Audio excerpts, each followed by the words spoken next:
ഇതായിരിക്കുന്നു ചേച്ചിയുടെ സ്വപ്ന സമ്മാനം. ഇതിനു വേണ്ടിയല്ലേ ചേച്ചി കുറെ കാലമായിട്ട് ആഗ്രഹിക്കുന്ന. ഇനി ഇത് ചേച്ചിക്ക് സ്വന്തം ആവണം. ഇതെന്റെ സ്വന്തം ആവണം. പഞ്ചരത്നത്തിലെ ആമടപ്പെട്ടിയിലല്ല ഇതിരിക്കേണ്ടത്, എന്റെ അലമാരയിലാ. സെസിലിയുടെ പിടിപ്പുകേടുകൊണ്ട് ഒരിക്കൽ എനിക്ക് കൈവിട്ടു പോയ മുതലായത്. അല്ല, അവര് കേസ് കൊടുത്താലും പോലീസ് അന്വേഷിച്ച് ഇങ്ങോട്ടൊന്നും വരില്ലല്ലോ. ഏയ് ഇല്ല ചേച്ചി, ഇവരെ അങ്ങനെ തിരിച്ചറിയാൻ പറ്റില്ല. വണ്ടിയുടെ നമ്പർ ഫേക്കാ. ഓ, പിന്നെ അധികം ആൾക്കാരൊന്നും ആ ഭാഗത്തുണ്ടായിരുന്നില്ലല്ലേ? ഇല്ല. മിടുക്കന്മാരാ, ഏൽപ്പിച്ച ജോലി ഭംഗിയായിട്ട് ചെയ്യും. ഇനി ആവശ്യം വരുമ്പോൾ ഞാൻ വിളിക്കും.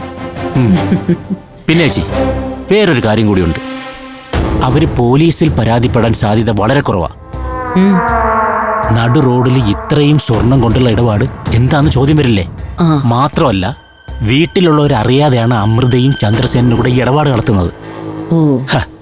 അപ്പൊ പിന്നെ അവർക്കൊന്നും പുറത്തു പറയാൻ പറ്റില്ല.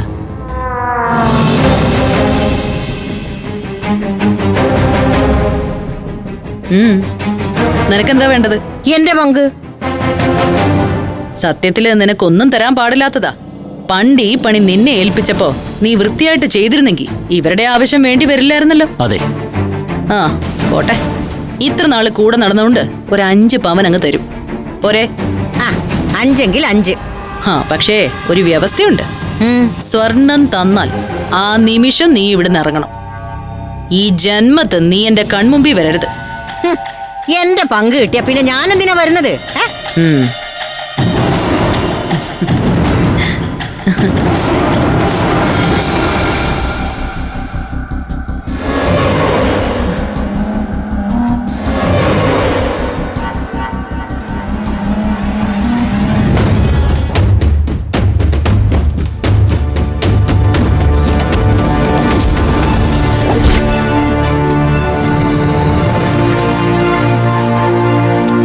ഇത്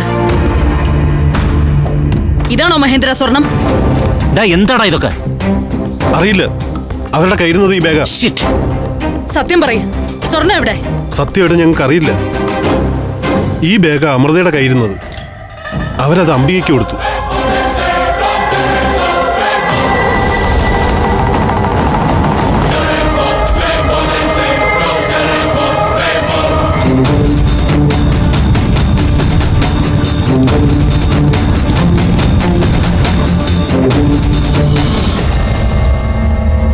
ഞങ്ങൾ സത്യമാണ് പറയുന്നത്.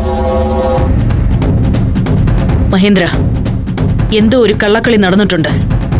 എന്തായാലും സ്വർണത്തിന് പകരം ഇത് കൊടുത്ത് അംബികയെ പറ്റിക്കാൻ അമൃത ശ്രമിക്കില്ല. അങ്ങനെ ചെയ്തിട്ട് അഖിലയെ എന്ത് ധൈര്യത്തിലാ അംബികയുടെ വീട്ടിലോട്ട് അയക്കുന്നത്? ഇത് മറ്റാരുടെയോ കളിയാ. നമ്മളറിയാതെ വേറെ ആരോ കളത്തിൽ ഇറങ്ങിയിട്ടുണ്ടെന്നുള്ളത് ഉറപ്പാ. അങ്ങനെ ഒരാളുണ്ടോ? അതാരായിരിക്കും? അപ്പോ എന്റെ 5 പവൻ 5 ആക്കുന്നതിനാ? ഇത് മുഴുവൻ നിനക്കിരിക്കട്ടെ.